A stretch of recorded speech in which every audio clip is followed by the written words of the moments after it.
Just yesterday, the Union Cabinet has approved a proposal to amend the Insurance Act 1938, paving the way for increasing the foreign direct investment limit in India's insurance sector to 74% from the existing 49%. A bill to amend the Insurance Act is likely to be introduced in the ongoing budget session of the Parliament itself. Who stands to benefit from this amendment or increase in the FDI limit in India's insurance sector?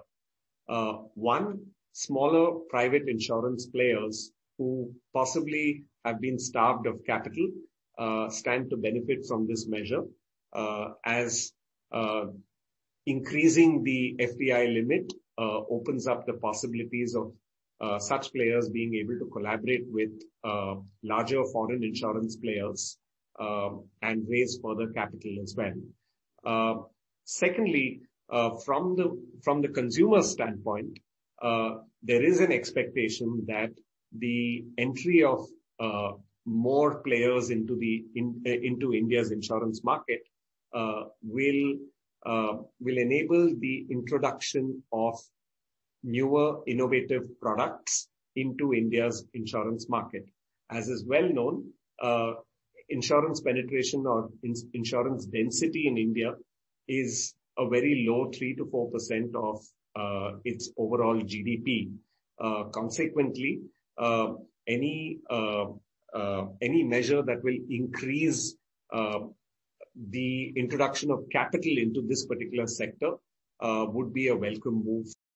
The other benefits of this measure is that Indian companies will get access to technology capabilities of larger foreign insurance service providers, and consequently, the move towards digitalizing India's insurance sector will gather pace on account of this measure.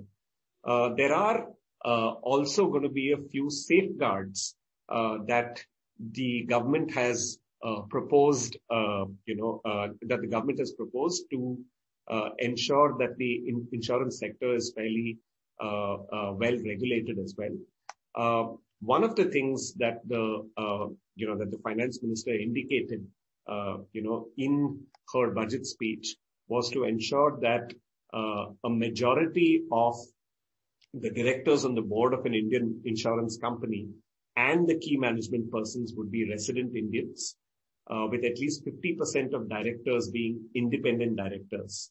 The other measure that has been anticipated is specifying a particular percentage of profits to be retained as a general reserve.